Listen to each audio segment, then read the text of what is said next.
하나님 말씀 마가복음 10장 32절로 10장 52절입니다. 다 찾으셨으면 아멘 하시겠습니다. 같이 합독하겠습니다. 예루살렘으로 올라가는 길에 예수께서 그들 앞에 서서 가시는데 그들이 놀라고 따르는 자들은 두려워하더라. 이에 다시 12제자를 내리시고 자기가 당할 일을 말씀하여 이르시되 보라, 우리가 예루살렘에 올라가노니 인자가 대제사장들과 서기관들에게 넘겨지매 그들이 죽이기로 결의하고 이방인들에게 넘겨주겠고 그들은 능욕하며 침뱉으며 채찍질하고 죽일 것이나 그는 3일 만에 살아나리라 하시니라. 세베대의 아들 야고보와 요한이 주께 나와 여짜오되 선생님이여, 무엇이든지 우리가 구하는 바를 우리에게 하여 주시기를 원하옵나이다. 이르시되 너희에게 무엇을 하여 주기를 원하느냐. 여짜오되 주의 영광 중에서 우리를 하나는 주의 우편에 하나는 좌편에 함께하여 주옵소서. 예수께서 이르시되 너희는 너희가 구하는 것을 알지 못하는도다. 내가 마시는 잔을 너희가 마실 수 있으며 내가 받는 세례를 너희가 받을 수 있느냐. 그들이 말하되 할 수 있나이다. 예수께서 이르시되 너희는 내가 마시는 잔을 마시며 내가 받는 세례를 받으려니와 내 좌우편에 앉는 것은 내가 줄 것이 아니라 누구를 위하여 준비되었든지 그들이 얻을 것이니라. 10 제자가 듣고 야고보와 요한에 대하여 화를 내거늘 예수께서 부르다가 이르시되 이방인의 집권자들이 그들을 힘으로 주관하고 그 국왕들이 그들에게 권세를 부리는 줄을 너희가 알거니와 너희 중에는 그렇지 않을지니 너희 중에 누구든지 크고자 하는 자는 너희를 섬기는 자가 되고 너희 중에 누구든지 흑임이 되고자 하는 자는 모든 사람의 종이 되어야 하리라. 인자가 온 것은 섬김을 받으려 함이 아니라 도리어 섬기려 하고 자기 목숨을 많은 사람의 대속물로 주려 함이니라. 그들이 여리고에 이르렀더니 예수께서 제자들과 허다한 무리와 함께 여리고에서 나가실 때에 디메오의 아들인 맹인 고지 바디메오가 길가에 앉았다가 나사렛 예수시란 말을 듣고 손을 질러 이르되 다윗의 자손 예수여, 나를 불쌍히 여기소서 하거늘 많은 사람이 꾸짖어 잠잠하라 하되 그가 더 크게 손을 질러 이르되 다윗의 자손이여, 나를 불쌍히 여기소서 하는지라. 예수께서 머물러 서서 그를 부르라 하시니 그들이 그 맹인을 돌며 이르되 안심하고 일어나라. 그가 너를 부르신다 하니 맹인이 버릇을 내버리고 뛰어 일어나 예수께 나아오거늘 예수께서 말씀하여 이르시되 네게 무엇을 하여 주기를 원하느냐. 맹인이 이르되 선생님이여, 보기를 원하나이다. 예수께서 이르시되 가라, 내 믿음이 너를 구원하였느니라 하시니 그가 곧 보게 되어 예수를 길에서 따르니라. 네, 지난주 설교를 시작할 때 보다 부드럽고 보다 효과적인 말씀의 전달을 위해서 가급적 설교 원고에 대한 의존도를 줄여보겠다고 제가 말씀드렸습니다. 그리고 가급적 군대 용어의 냄새가 물씬 풍기는 단학과 체의 말투를 자제해보겠다고 말씀을 드렸었습니다. 그리고 그렇게 설교를 했었습니다. 그런데 아주 솔직히 말씀드려서 저는 정말 힘들었습니다. 저도 힘들었지만 들으시는 여러분들도 결코 쉽지는 않았을 것이라고 생각이 됩니다. 여러분들의 반응도 그렇게 시원치 않았던 것 같습니다.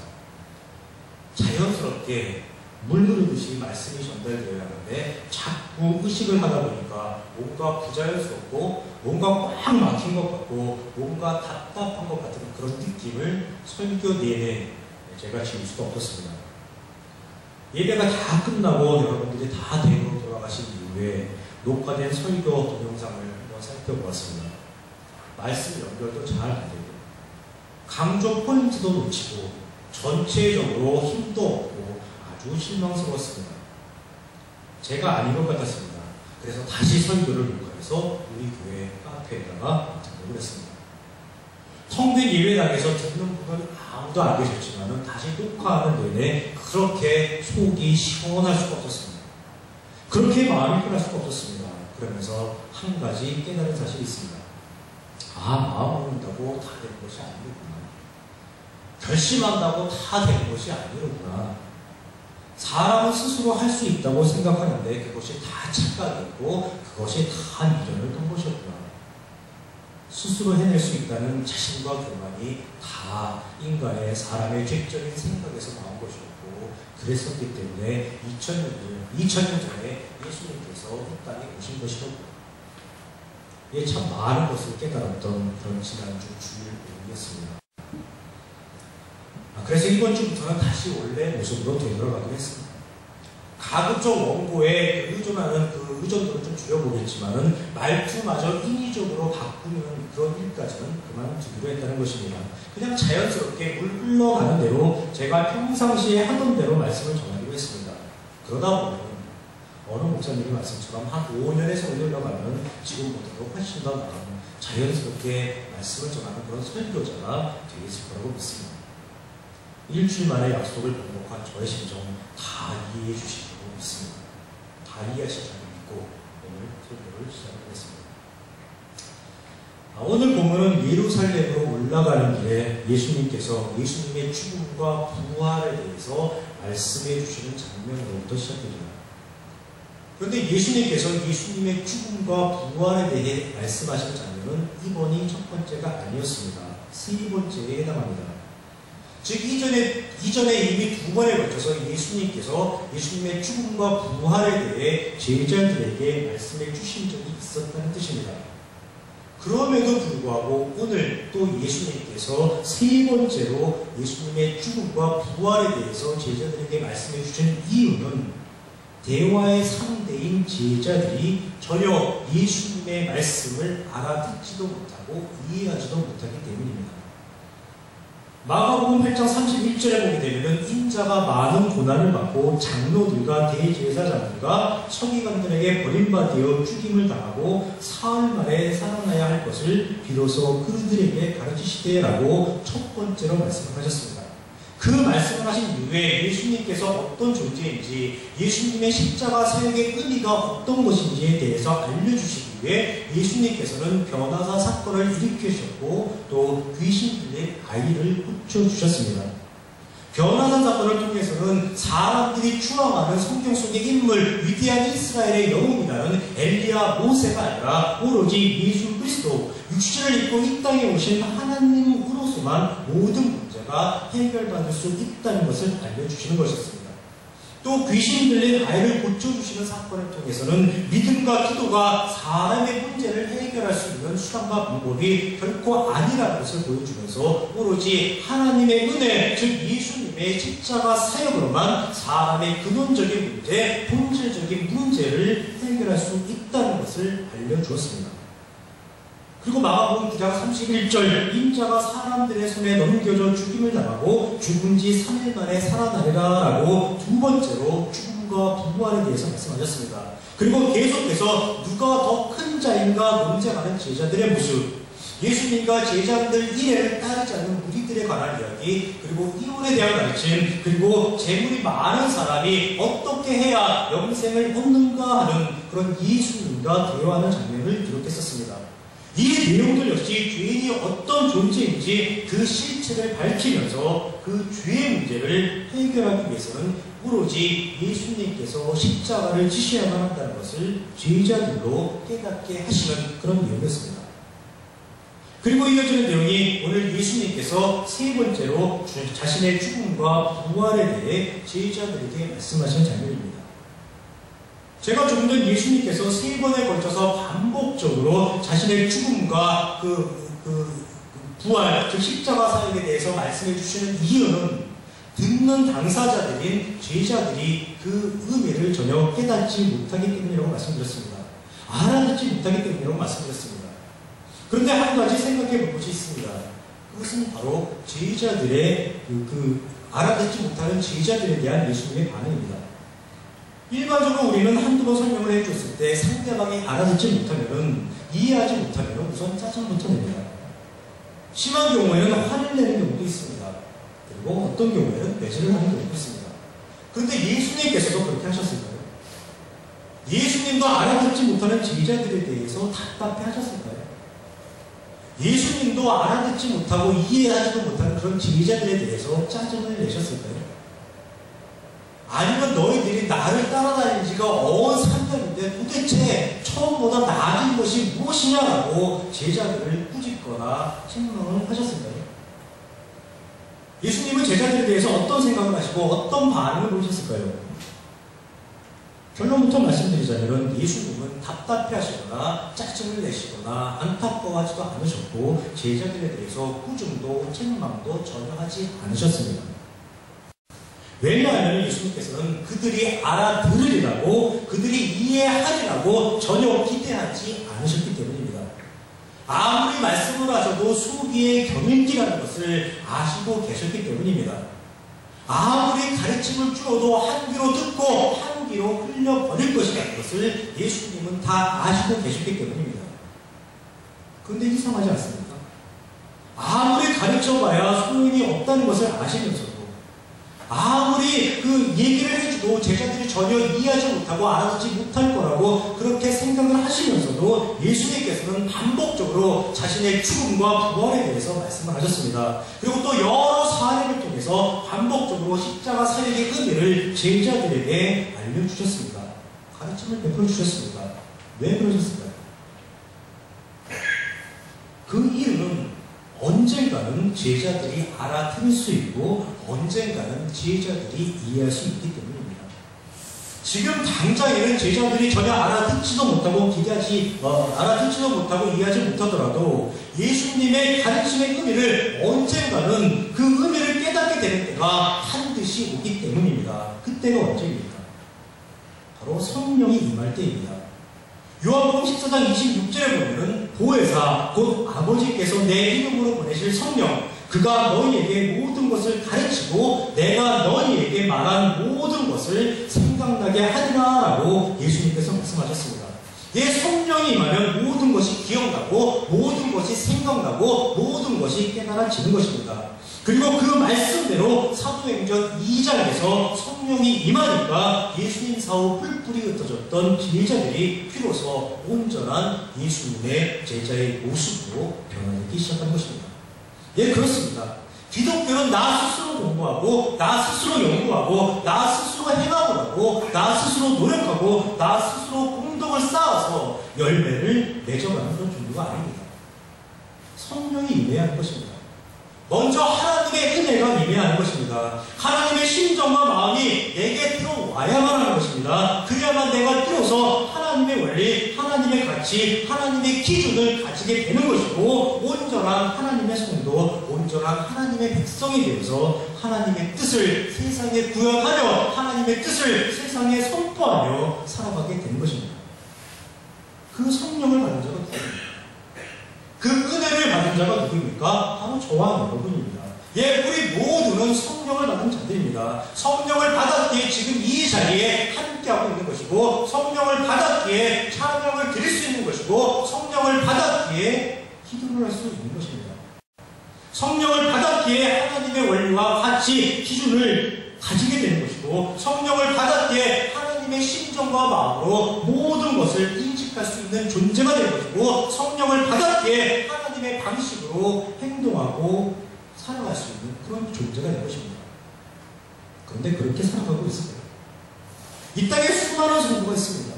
저와 여러분을 포함해서 수많은 성도가 이 땅에 있습니다. 그런데 그 수많은 성도가 온전히 하나님의 백성답게 하나님의 자녀답게 살아가고 있을까요?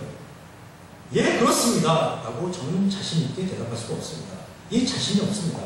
우리가 그렇게 살아가고 있다면 과연 한국의 기독교가 세상으로부터 그렇게 모진 비판과 피난을 받게 될 까닭이 없습니다. 교회와 목회자가 성도가 왜 세상으로부터 욕을 먹겠습니까? 이 모든 것이 다 우리 탓입니다. 성령을 받았음에도 그 사실을 깨닫지 못하고 은혜를 받았음에도 은혜를 입었음에도 그 은혜의 원리를 깨닫지 못하기 때문입니다. 구원을 받았음에도 그 원리를 전혀 이해하지 못하기 때문입니다. 2000년 전 사람들의 모습이나 지금 우리들의 모습이나 아무런 차이가 없습니다. 너무 오버하는 것 아니야?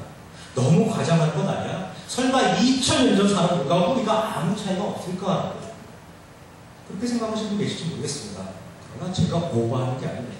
절대로 과장하는 게 아닙니다. 오늘 본문을 보시게 되면 제 말이 결코 틀린 말이 아니라는 것을 인정하게 될 겁니다. 먼저 오늘 보면 마가복음 11장 35절에서 37절을 보시겠습니다. 세베대의 아들 야고보와 요한이 예수님께 다가갑니다. 그러면서 하는 말, 선생님이여 무엇이든지 우리가 구하는 말을 우리에게 하여 주시기를 원하옵나이다. 여러분, 이 말의 뉘앙스가 어떻게 느껴지십니까? 이 말투가 어떤 부탁의 말투로 느껴지십니까? 이 말투가 무엇인가를 간절히 요청하는 그런 강구의 말투, 애원의 말투로 느껴지십니까? 여러분께서는 어떻게 생각하시는지 모르겠지만 제게는 전혀 부탁의 말투, 애원의 말투로 들리지가 않습니다. 무엇이든지 우리가 구하는 말을 우리에게 하여 주시기를 원하옵나이다. 예, 저는 이 말의 뉘앙스가 부탁이나 애원이 아니라 오히려 예수님을 협박하는 그런 말투로 들립니다. 에이, 그래도 3년 넘게 모신 스승인데 협박이라니 그럴 리가 있겠어? 사람의 도리가 아니지, 제자의 도리가 아니지. 이렇게 생각할 수도 있습니다. 예, 저도 그랬으면 좋겠습니다. 그런데 아무리 좋게 생각하려고 해도 그런 생각이 전혀 들지를 않습니다. 그 이유는 지금 야고보와 요한이 이 말을 꺼내는 시점 때문입니다. 지금이 어떤 상황입니까? 바로 예수님과 그 일행이 정치, 경제, 사회, 문화의 중심지인 예루살렘으로 입성하기 직전의 상황입니다. 제자들의 생각으로는 아주 긴박하고 아주 긴장된 그런 순간입니다. 모든 이가 하나가 되어서 그렇게 바라고 말하던 D-Day가 눈앞으로 다가온 바로 그 순간, 모든 이가 모든 힘을 모아서 그 예루살렘 입성을 대비하는 그런 바로 그 순간, 바로 그 순간에 야고보와 요한이 이 이야기를 불쑥 꺼낸 겁니다. 제자들이 예수님을 따랐던 의도를 잘 이해를 하실만 합니다. 제자들이 예수님을 따르고 있습니다. 할 일이 없어서 제자들이 예수님을 따르는 게 아닙니다. 심심해서 예수님을 따라다니는 게 아닙니다. 내가 보기에 저 사람은 메시아다. 내가 보기에 저 사람은 그리스도다. 내가 보기에 저 사람은 훌륭한 지도자로 이스라엘을 로마의 압제로부터 구해낼 수 있을 것 같다. 내가 보기에 저 사람은 혁신적 인물로서 이 나라를 살기 좋은 나라로 개혁할 수 있을 것 같다. 내가 보기에 저 사람은 어떤 능력이 있는 자로서 우리들의 문제를 해결해 줄 수 있을 것 같다. 만약 저 사람이 성공한다면, 내가 저 사람과 함께 한다면 그가 이 나라의 지도자가 되었을 때 그때 가서 나도 한 자리를 크게 차지할 수 있을 것 같다.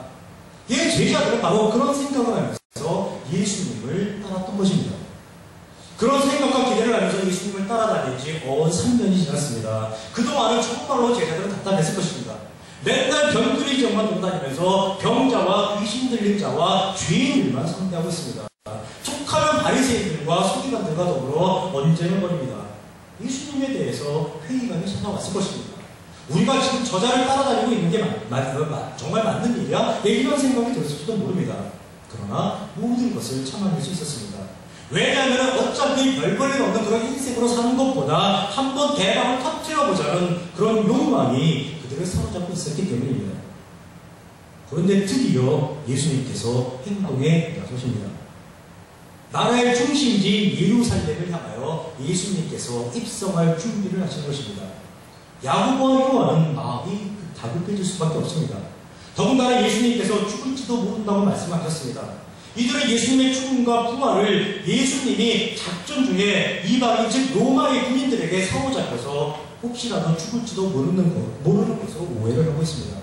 그래서 한시라도 빨리 예수님이 죽기 전에 다른 제자들보다 앞서서 무엇인가 예수님의 다짐을 받아보고 싶은 것입니다. D-Day를 앞두고 한 사람 한 사람이 급한 시점에서 자신들의 형제이니까 차마 예수님이 자신들이 요청하는 바를 거절할 수 없을 것이라고 확신을 합니다.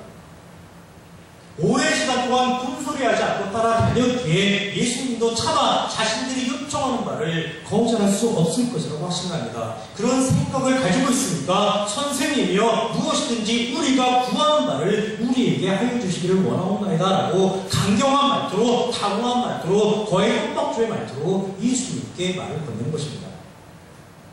흔히 말하는 족복과 전혀 다를 게 없습니다. 흔히 말하는 양아치 세계와 별로 다를 게 없습니다. 예, 이게 바로 죄인들의 모습입니다.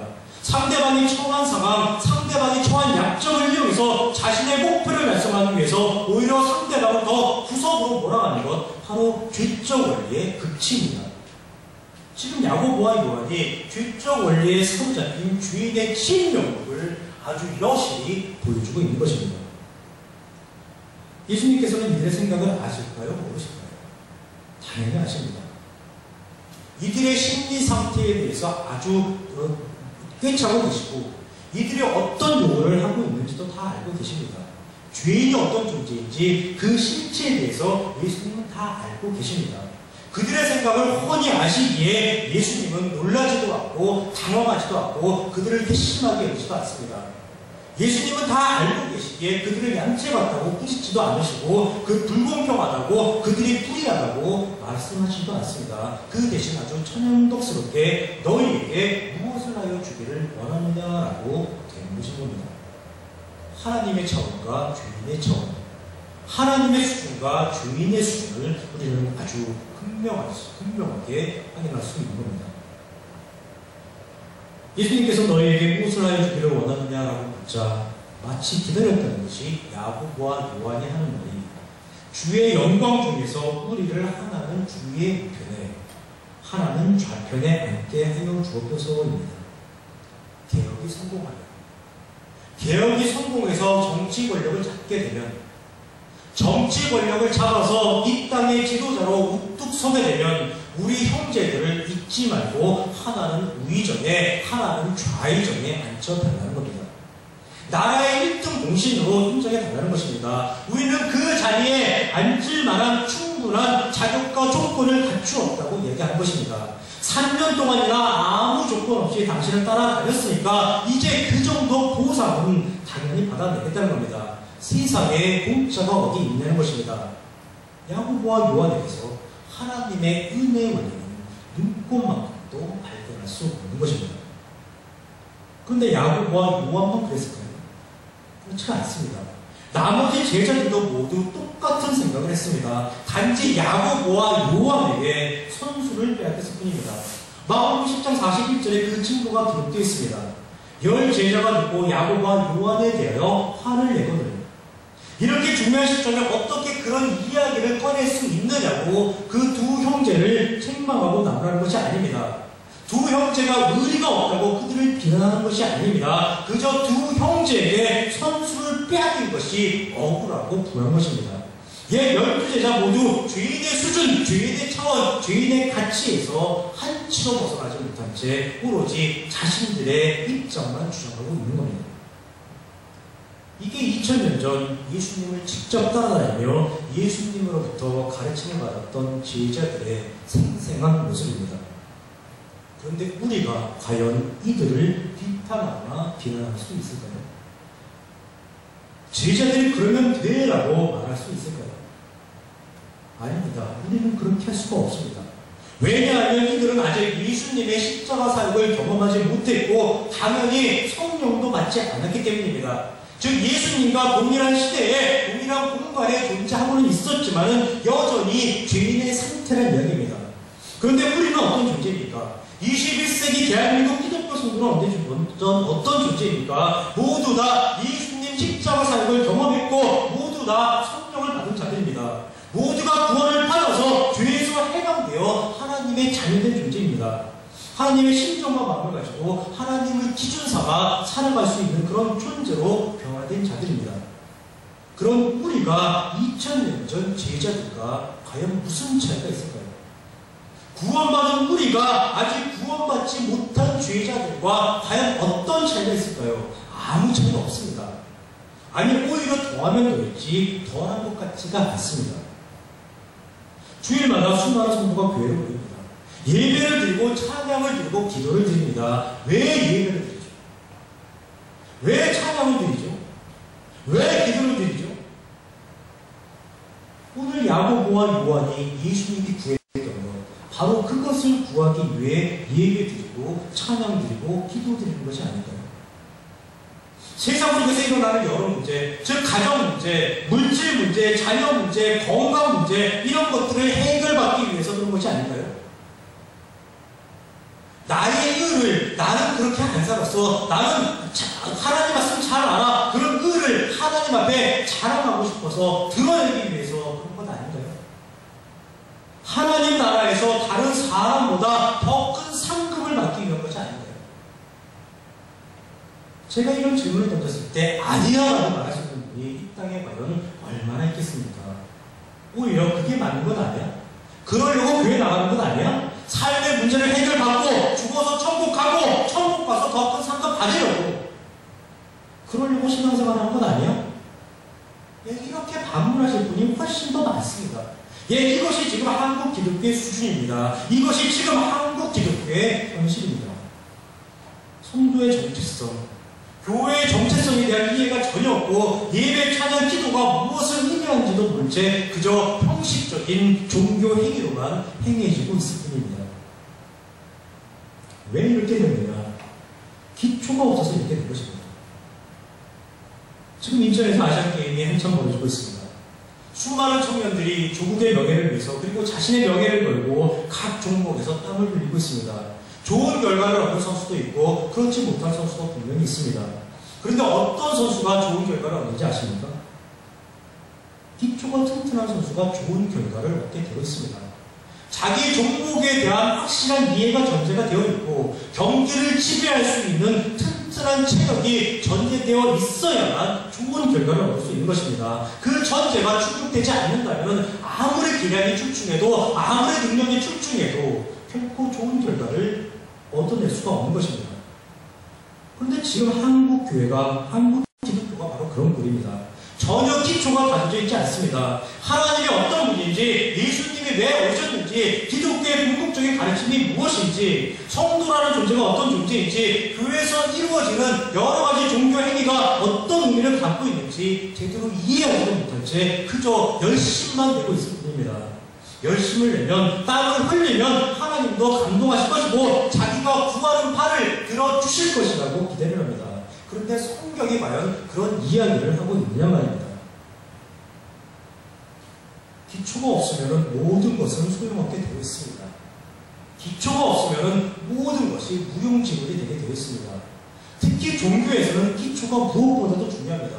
왜냐하면 종교는 나만의 문제가 아니라 인류 전체의 문제가 될 수도 있기 때문입니다.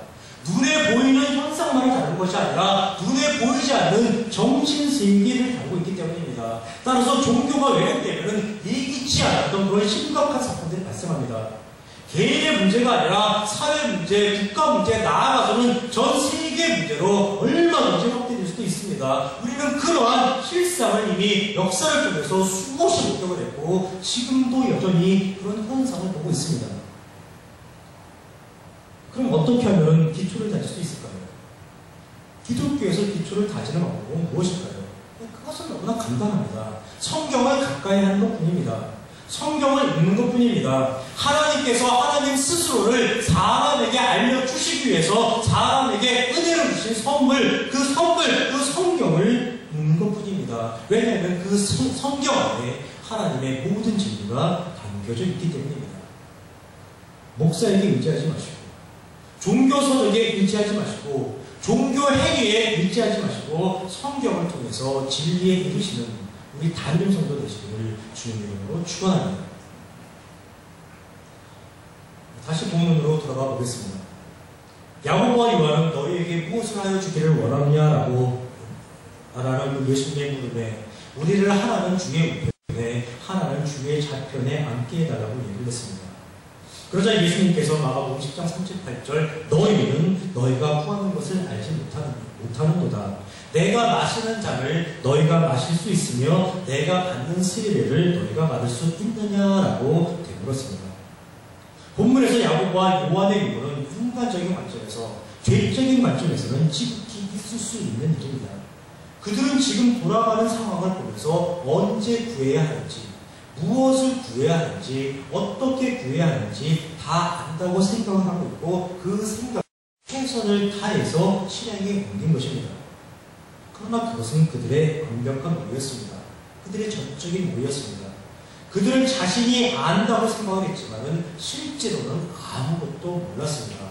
즉 예수님이 어떤 존재인지 예수님이 하시려고 하는 일이 무엇인지, 예수님 사역의 의미가 어떤 것인지를 전혀 몰랐다는 뜻입니다. 그래서 예수님께서 하시는 말씀이 너희는 너희가 구하는 것을 알지 못하는도다. 내가 마시는 잔을 너희가 마실 수 있으며 내가 받는 세례를 너희가 받을 수 있느냐라고 말씀을 하시는 것입니다. 너희는 지금 나를 몰라. 너희는 지금 내가 무엇을 하려고 하는지를 전혀 알아차리지 못하고 있어. 나는 곧 십자가에 달려 죽을 거야. 그래서 내가 죽어서 모든 사람을 죄에서 구원해낼 거야. 그런데 내가 하고자 하는 이 일, 내가 십자가에 달려서 죽어야 하는 이 일, 너희가 감당할 수 있겠느냐라고 야고보와 요한에게 물어보는 겁니다. 물론 이 질문을 하실 때 예수님께서 어떤 대답을 기대하신 것은 전혀 아닙니다. 더군다나 긍정의 대답을 기대하시면서 부르신 것이 절대로 아닙니다. 왜냐하면 예수님은 그들이 할 수 없다는 것을 아시고 계시기 때문입니다. 아예 직설적으로 표현하자면 너희는 내가 마시려는 잔을 마실 수 없다라고 말씀을 하시는 것입니다. 너희는 내가 행하는 일을 전혀 알지 못하고 이해하지도 못하고 설령 안다고 해도 결코 할 수 없다라고 제자들에게 야고보와 요한에게 선포하시는 것입니다. 그런데 야고보와 요한은 예수님이 정말로 그들의 생각과 그들의 능력, 그들의 각오를 확인하려고 물어보시는 것인 줄 오해하고, 그래서 대답하는데 10장 39절 할 수 있나이다라는 그런 말도 안 되는 그런 대답을 하는 것입니다. 야고보와 요한의 잘못된 생각을 바로잡으시면서 너희가 도무지 할 수 없다. 이것을 완곡하게 표현하시는 말씀이 10장 39절로 40절입니다. 너희는 내가 마시는 잔을 마시고 내가 받는 세례를 받으려니와 내 좌우편에 앉는 것은 내가 줄 것이 아니라 누구를 위하여 준비되었든지 그들이 얻을 것인가입니다. 만약에 할 수 있다면 좌편과 우편에 앉을 수 있도록 해주겠다는 것입니다. 야고보와 요한 위에도 할 수 있는 자가 있으면은 좌편에 앉게 해주고 우편에 앉게 해주겠다는 그런 뜻입니다. 내가 하고자 하는 일, 즉 십자가를 지고 능욕을 당하고 침뱉음을 당하고 채찍질을 당하고 결국은 십자가에 달려 죽었다가 3일 만에 다시 살아날 수 있다면, 내 잔을 너희들이 마실 수 있다면, 내가 받을 세례를 너희가 받을 수 있다면 해봐. 해내면, 누구든지 해내는 자가 있으면은 그 자들을 좌편에도 앉혀주고 우편에도 앉혀줄게. 해봐. 내 대신 죽어봐. 해줄게. 해봐. 할 수 있어? 할 수 있는 자 앞으로 나와봐. 할 수 있는 자 앞으로 나와봐. 예수님은 아무도 할 수 없다고 말씀하시는 것입니다. 너희들이 할 수 있는 일이 아니라 오로지 나 예수만 해낼 수 있는 일이라는 것을 선포하시는 것입니다. 그런데 제자들이 예수님의 이 말씀의 의미를 깨달을 수 있을까요? 아니요, 전혀 깨닫지 못합니다. 그들은 죄적 원리에 사로잡혀 있기에 하나님의 원리에 대해서 전혀 이해하지도 못하기에 예수님 말씀의 의미를 전혀 깨달을 수가 없습니다. 이런 제자들에게 예수님이 하실 수 있는 일, 오직 가르치는 일뿐입니다. 지금 당장은 알아듣지 못하지만은, 지금 당장은 전혀 이해하지 못하지만은, 언젠가는, 즉 성령이 임했을 때는 이 일들이 제자들로 다 기억나고 다 의미를 깨달을 수 있을 것이라고 기대를 하시면서 하나님의 원리와 죄의 원리를 가르쳐 주시는 것입니다. 그 내용이 10장 42절부터 45절입니다. 42절을 먼저 보겠습니다. 예수께서 불러다가 이르시되 이방인의 집권자들이 그들을 임의로 주관하고 그 고관들이 그들에게 권세를 뿌리는 줄을 너희가 알거니와입니다. 이게 세상의 원리, 이게 죄의 원리라는 것입니다. 집권자들은 어떤 사람입니까? 임의로 주관하는 자들입니다. 자기의 유익과 이익을 위해서라면 자기 마음대로 결정하고 자기 마음대로 행동하는 그런 자들입니다. 고관들이 누구입니까? 권세를 부리는 자들입니다. 자신들의 유익과 이익을 위해서라면 어느 누구든지 짓밟을 수 있는 그런 자들입니다. 이 집권자들이, 이 고관들이 나아질 수 있을까요? 불가능한 일입니다. 될 수 없는 일입니다. 수단과 방법을 가리지 않고 자기의 위치를 확고하게 유지하는 일에만 관심을 가지는 그런 인간들이 바로 집권자들이고 고관들이고 그런 인간들이 사는 세상이 바로 죄된 세상이라고 말씀하신 겁니다. 이게 바로 세상의 원리, 죄의 원리라는 것을 예수님은 가르쳐 준 것입니다. 그렇다면 하나님의 원리는 세상의 원리와 어떻게 다를까요? 그것을 설명해 주는 말이 10장 43절로부터 45절입니다. 너희 중에 누구든지 크고자 하는 자는 너희를 섬기는 자가 되고 너희 중에 누구든지 으뜸이 되고자 하는 자는 모든 사람의 종이 되어야 하리라. 인자가 온 것은 섬김을 받으려 함이 아니라 도리어 섬기려 하고 자기 목숨을 많은 사람의 대속물로 주려 함이니라. 이 말씀을 대하면 우리의 눈이 먼저 어디로 향하는지 혹시 아십니까? 전부 크고자 하는 자는 섬기는 자가 되고 으뜸이 되고자 하는 자는 종이 되어야 하리라. 이 말씀으로 다 눈길이 가게 되겠습니다. 왜냐하면 우리 모두는 큰 자가 되고 싶어하기 때문입니다. 왜냐하면 우리 모두는 으뜸되는 자가 되고 싶어하기 때문입니다. 그리고 큰 자, 으뜸된 자가 되기 위해서는 스스로 낮아져야 한다고 예수님께서 수단과 방법을 말씀하신 것으로 생각하고 있기 때문입니다. 그렇다면 여러분도 한번 해보십시오. 스스로 섬기는 자가 되어보십시오. 스스로 종이 되어보십시오. 그러면 큰 자가 될 수 있겠습니까? 으뜸된 자가 될 수 있겠습니까? 아닙니다. 스스로 섬기는 자, 스스로 종된 자는 평생을 섬기는 자로, 평생을 종으로, 평생을 낮은 자로만 생각하게 됩니다. 큰 자, 으뜸된 자가 된 것이 아니라 오히려 그런 자에게, 큰 자, 으뜸된 자에게 더 척치당하고 더 인격을 말살당하는 그런 존재로 살아가게 되는 것입니다. 그게 현실입니다. 우리 주변의 정치, 경제, 사회, 문화 다 둘러보십시오. 제 이야기가 틀린 이야기가 아닙니다. 어떤 사람은 크고자 하는 자는 섬기는 자가 되고 으뜸이 되고자 하는 자는 종이 되어야 하리라라는 예수님의 이 말씀을 섬기는 자, 종된 자의 삶을 살아가는 것이 훨씬 더 가치 있는 삶이라고 권면하시는 그런 내용으로 이해를 합니다. 그러면서 실제로 그렇게 살아가는 사람들도 많습니다. 그리고 세상에서는 그런 사람을 의인이라고 칭찬합니다. 그런데 과연 칭찬하는 사람만 있을까요? 절대로 그렇지가 않습니다. 바보같이 산다고, 멍청하게 산다고 조롱하고 비웃고 비난하는 사람도 부지기수로 많습니다. 심지어 가족으로부터도 이해받지 못하고 심지어 가족으로부터도 외면당하는 사람도 있습니다. 예수님께서는 이런 삶을 권면하시는 것입니다. 결코 그렇지가 않을 것입니다. 그렇다면 이 말씀의 의미는 무엇일까요?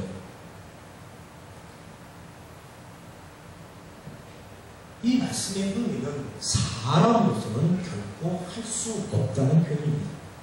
말은 멋있는데 사람으로서는 할 수 없다는 것입니다.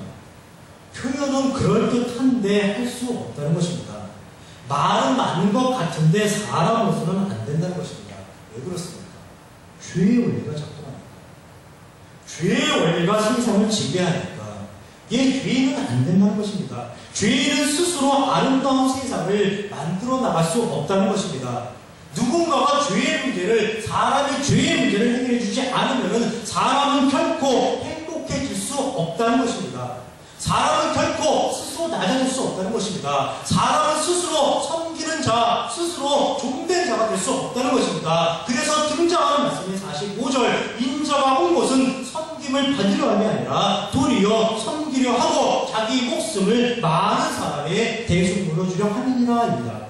예수님이 오셔야만 한다는 것입니다. 예수님이 자기 목숨을 내어놓아야만 한다는 것입니다. 그래야만 사람이 죄에서 해방돼서 하나님의 성도, 하나님의 자녀가 되고 온전한 삶, 행복한 삶을 살아갈 수 있다고 선언하시는 것입니다.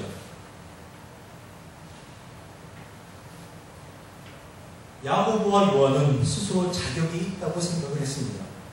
요구할 만하다고 생각을 했습니다.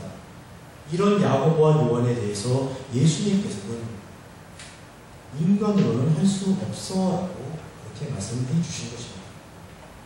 오로지 하나님의 은혜로만 이 모든 것이 가능한 것이야 라고 말씀해 주시는 것입니다.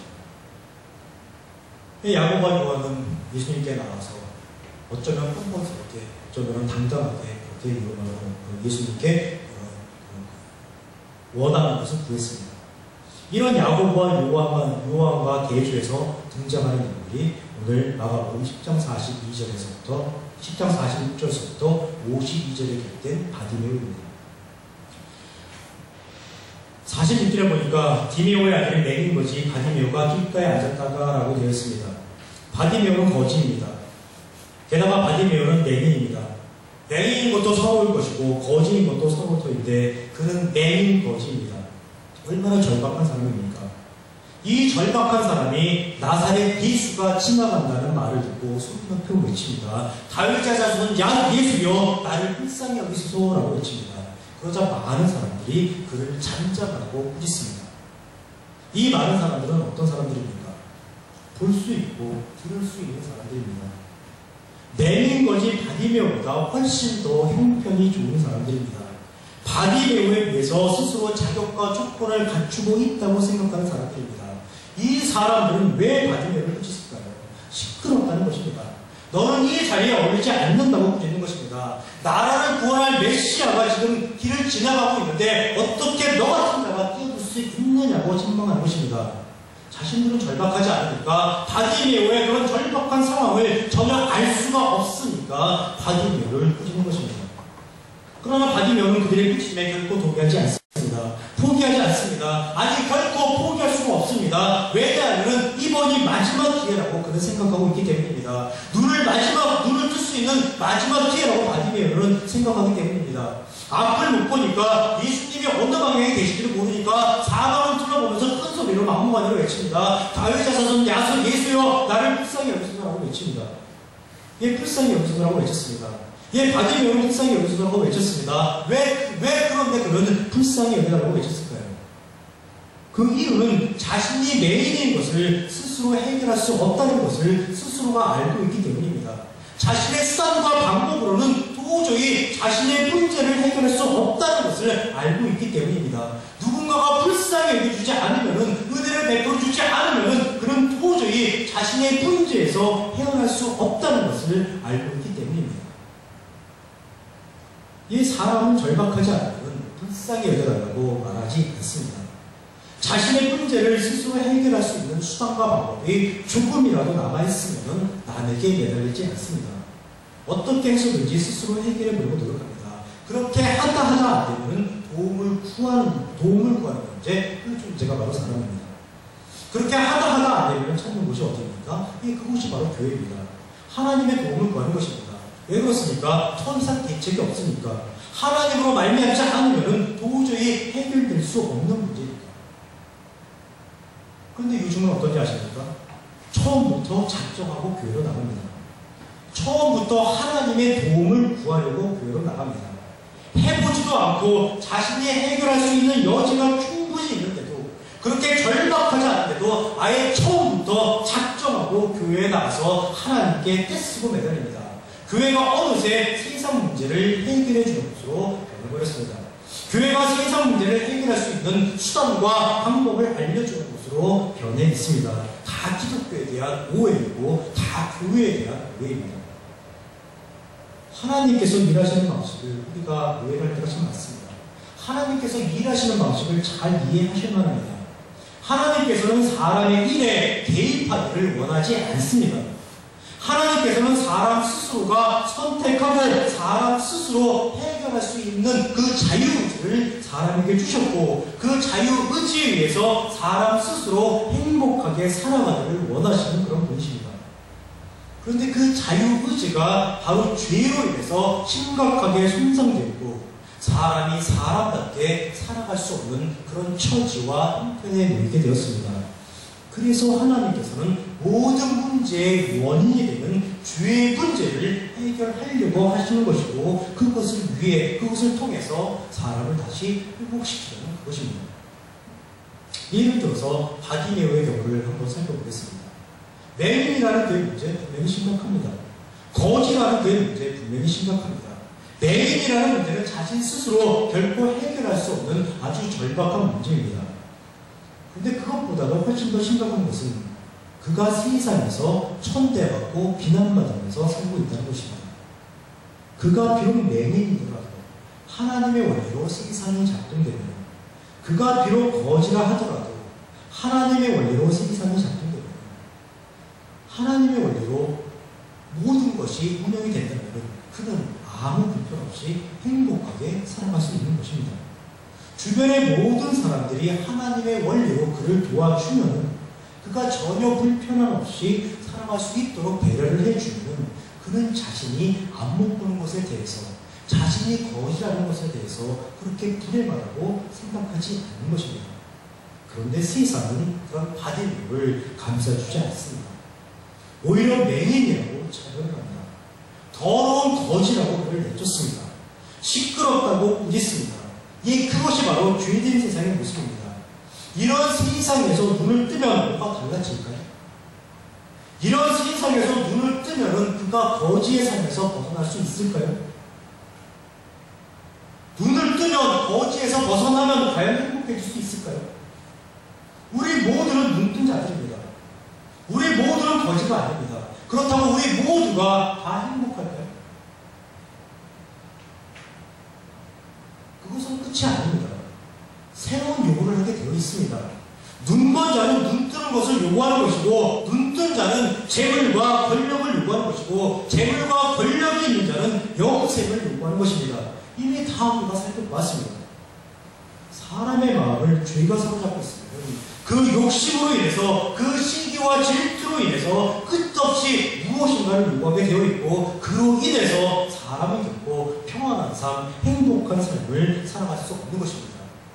하나님은 그것을 아시고 가장 근원적인 문제, 가장 본질적인 문제, 즉 죄의 문제를 해결해 주시기를 원하시는 것입니다. 그렇다고 해서, 즉 하나님의 관심은 죄의 문제 해결이라고 해서 하나님께서 사람이 겪고 있는 절박한 문제를 결코 외면하시지는 않습니다. 해결해 주십니다. 그 장면이 10장 52절입니다. 가라, 내 믿음이 너를 구원하였느니라입니다. 사람들은 시끄럽다고 바디메오를 꾸짖었지만은 예수님은 그를 부르셨습니다. 그리고 겉옷을 내버리고 맹인이 뛰어오자 내게 무엇을 하여 주기를 원하느냐라고 친절히 물으셨습니다. 당연히 맹인은 눈뜨기를 원했고 예수님께서는 가라, 내 믿음이 너를 구원하였느니라고 말씀하시고요, 치유의 은혜를 베풀어 주셨습니다. 그 결과가 10장 52절, 그가 곧 보게 되어 예수를 길에서 따르기라 합니다. 차별받고 멸시받던 맹인 거진 바디메오가 이제 앞을 볼 수 있는 존재로 변화되었습니다. 그렇게 해서 이제 그를 차별하고 멸시하던 무리들과 뒤섞여서 그들과 함께 예수님을 길에서 따르는 존재로 변화가 되었습니다. 존재 변화. 이것이 바로 하나님의 목표입니다. 이것이 예수님 사역의 목표입니다. 존재 변화. 이것이 바로 기독교의 목표입니다. 죄인이라는 존재에서 의인이라는 존재로 변화시키기 위해 예수님께서 2000년 전에 이 땅에 오셨던 것입니다. 작은 자에서 큰 자로 변화시키는데 목표가 있는 것이 아닙니다. 안 못 보는 자에서 앞 보는 자로 변화시키는데 목표가 있는 것이 아닙니다. 가난한 자에서 부자인 자로 변화시키는데 기독교의 목표가 있는 것이 아닙니다. 연약한 자에서 건강한 자로 변화시키는데 교회의 목표가 있는 것이 아닙니다. 하나님 사역의 궁극적인 목표는 죄인이라는 존재에서 의로운 존재, 육에 속했던 존재에서 영에 속한 존재, 죄에 조이했던 존재에서 하나님의 자녀된 존재, 바로 그런 존재로 변화시키는데 기독교의 모든 목표가 있는 것입니다. 그것을 위해서 나 예수가 이 땅에 왔고, 그것을 위해서 나 예수가 십자가를 질 것이고, 그것을 위해서 나 예수가 십자가 위에서 죽을 것이고, 그것을 위해서 죽은 지 3일 만에 다시 살아날 것이라고 제자들 앞에서 예수님은 3번이나 말씀을 하셨던 것입니다. 그리고 우리는, 저와 여러분은 그 예수님 사역의 결과물인 성도입니다. 그 결과물로서 기쁘게 살아가시기를 주님의 이름으로 축원합니다. 즐겁게 살아가시기를 주님의 이름으로 축원합니다. 행복하게 살아가시기를 주님의 이름으로 축원합니다. 야고보와 요한과 바디메오처럼 무엇을 원하고 바라는 것이 아니라 내게 이미 이루어진 은혜의 결과를 풍성히 누리면서 살아가시기를 주님의 이름으로 축원합니다. 그리고 그런 삶을 세상 속에 심어주시기를 주님의 이름으로 부탁을 드립니다. 그렇게 성도가 살아갈 때 우리의 창조주시며 구원자이신 하나님은 기뻐하시는 것이고, 그 하나님의 의가 이 땅에 드러나는 것이고 그 하나님의 나라가 이 땅에 확장되는 것입니다. 기도하시겠습니다.